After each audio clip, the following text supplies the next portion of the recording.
PSG মেসিকে রাখতে টাকা নয় প্রায় সবকিছু অফার করেছিল, কিন্তু কেন না বলেছিল লিওনেল মেসি? 2022 বিশ্বকাপের পর পিএসজির একটাই লক্ষ্য ছিল যে কোনো মূল্যে লিওনেল মেসিকে ক্লাবে ধরে রাখা। নতুন চুক্তির পাশাপাশি ভবিষ্যতে স্কোয়াডে কাদেরকে দেখতে চান সেই মতামত জানতে চেয়েছিল ক্লাব।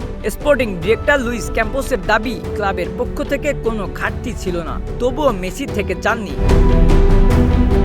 কারণ মেসির কাছে ফুটবল শুধু টাকা, বড় কন্ট্রাক্ট আর প্রজেক্ট নয়, তার কাছে সবচেয়ে মূল্যবান ছিল সমর্থকদের ভালোবাসা, সম্মান, আন্তরিক সমর্থন। কিন্তু প্যারিসের সেই অনুভূতিটা তিনি পুরোপুরি পাননি, বরং কঠিন সময়ে একাংশ পিএসজির সমর্থকের দুও তাকে গভীরভাবে আঘাত করেছিল। আর সেই কারণেই সবকিছু ভেবে চিন্তেই সম্মান রেখেই পিএসজিকে বিদায় জানান ফুটবলের এই মহাতারকা।